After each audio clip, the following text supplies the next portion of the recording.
Welcome back to another episode of Reloading and Rambling. This is Christmas of 2023. Hope y'all are sitting around enjoying yourself, enjoying your family, if you like them. I got some I don't particularly care for myself, but you know how that goes. Everybody says, oh, well, it's family, everybody, gotta love everybody. Nah, not always the case. You gotta remember, everybody is somebody's family, and we all know everybody ain't good people. So just because they're family don't mean you gotta like them or be around them or whatever. But hopefully yours are enjoyable to be around, and you're enjoying yourself right now while you're watching me load some of these nasty 40 Smith & Wesson loads. These are 155 grain gold dots with a max charge of long shot powder, and they're scooting over 1,300 feet per second from a shield barrel. And they're nasty. I got a short coming out on them. You have to keep your eye out for it. I'll show the exact recipe for it, but ooh, they're nasty. But speaking of nasty defensive hand loads, I'm not going to beat you up with holiday talk here today. I know everybody's doing the Christmas specials and stuff. I'm not. I'm just going to talk about reloads for self-defense and why I choose to carry reloads for self-defense.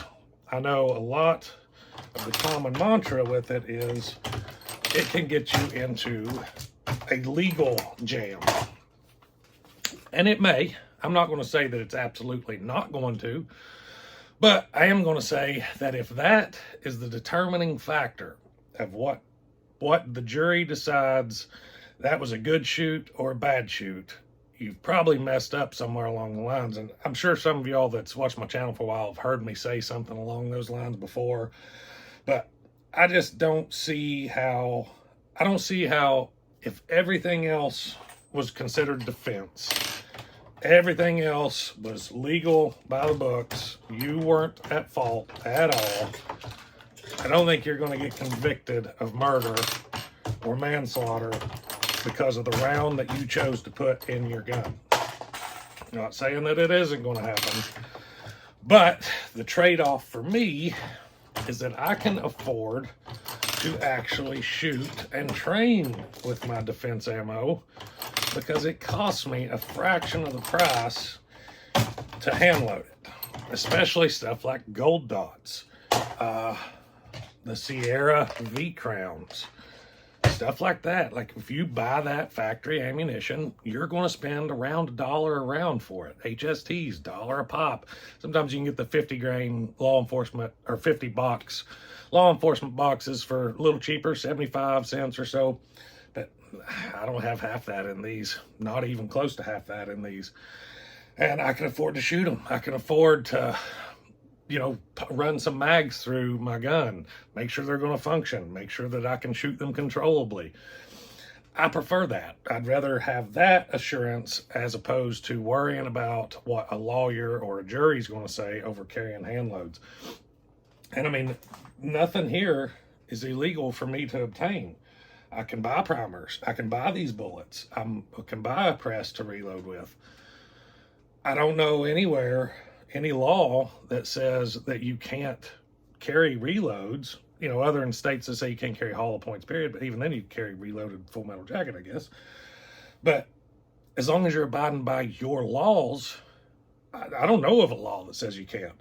I know Glenn Fry, Larry Fry, Harold Fish. That's who it was. Larry Fry, I don't know who that name is. But the Harold Fish argument, it wasn't reloads, but it was 10 millimeter that he was carrying. And I think that got construed into, a judge or a jury is going to play emphasis on what rounds you're carrying. But if you actually read into what that story was, there was a whole lot more factors that played into that got him convicted and got him in trouble. It wasn't just the fact that he was carrying a 10 millimeter. It's not cut and dry like a lot of the forums that you read say, that's the reason that I don't. Most of the people saying that haven't actually read the entire story, haven't actually heard the entire story, and I'm not going to try to rehash it here. I'll leave that up to you. But I'm just going to say that was not the sole determining factor. And even then, I'm pretty sure he ended up getting out of it. But regardless, yeah, it may cause a headache. You may have a bloodthirsty prosecutor that wants to come after you saying, oh, you created this ultra deadly ammunition. Well, did I? Because I have a reloading book that tells me the charges that I can use, and I didn't go over that. I have bullets that were purchased that's on the market that you can buy. How did I create anything any more deadly than the round that you can buy off the shelf? It is what it is. I don't think that's going to be a good argument in a standalone scenario where that's all they got. That's it. But me, it's the risk is well worth the reward, in my opinion. I rarely ever edit these, but I wanted to pop this in real quick because I forgot to mention it, and this is after the fact. But another thing about carrying my reloads is I know every primer has primer compound in it. I know every primer has an anvil in it. I know every primer is seated correctly. I know every case has powder in it, and I know every bullet is seated and crimped correctly. Because like I said, I can carry these loads, I can shoot these loads. If I'm out and I've got my carry gun with me and, you know, we're at a buddy's house or something and he throws a target up, I can shoot my mag and my carry mag at that target, and I'm not going to be like, oh, please, now I've got to go buy another $30 worth of ammunition to load my gun back up. No. Come home, reach in the old Tupperware bowl and fill it right back up for nearly nothing. And that's why it doesn't even cross my mind anymore. Used to, when I first got into reloading, I fell victim to the forum hype, to all the talk on the forums. I fell victim to that, and I wouldn't carry reloads for a long time until I finally just started thinking on my own, thinking beyond what, you know, when I first started, I thought everybody on the forums was way, way smarter than me, so they must know more than I do. But after a while, you start realizing, maybe not. Maybe they're not as smart as I thought they were. Now, don't get me wrong. There are a lot of very, very intelligent people on these forums. But that don't mean they all are. And a lot of the stuff that gets repeated over and over, stuff like that, is kind of a bro science thing with no evidence whatsoever. Matter of fact, if you go on these forums and you see it being discussed, and I brought it up several times, the people saying don't carry reloads because it's a legal disadvantage, I've challenged every person that I know of to give me an example where a reload was what sent the guy to jail. The reload itself, nothing else was a factor. It wasn't a questionable shoot. Show me a case where somebody got convicted in a good shoot because they had reloads in their carry gun. It's just not out there. It's not there. It's never happened. So why am I worried about spending a bunch of money on defensive ammunition when I can load it up for a fraction of the price because I'm worried about something that's never ever happened before?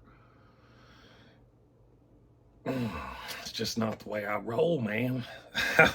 I'm willing to take that risk because I'm comfortable enough to where I can shoot this enough, and I'm comfortable enough with my hand loads and my shooting ability to where I know if I shoot in a defensive scenario, it's going to be a good shoot. And hopefully I make good shots and good hits, and I will have the advantage of that because I can shoot my carry loads and not spend $300 a range session doing it. That's the advantage. I can load it cheap. What is the advantage? I can load it cheap, which means I can shoot it cheap. So that's what it is. And I carry the only, and it's only because it's not available, the only loads that I carry that aren't hand loads are federal HSTs. And if I could find HST bullets, I'd buy them and I'd reload them. Because honestly, I think I could do better anyways. But other than that, everything I carry, all reloads. Now, some stuff I don't reload for, like 5.7, my 28. I ain't gonna reload for that. 32 ACP, I don't reload for that. A couple other things, but anything that I carry, I essentially reload for, and I carry reloads. So let me know what your all's thoughts are down below and how you feel about it. I may have just made some people mad, I don't know, but that's where I stand with it. Hope y'all enjoyed the video. Don't forget to hit my sponsors, guys. Give me a little help there. Appreciate that. Till next time, guys, stay tuned. Merry Christmas.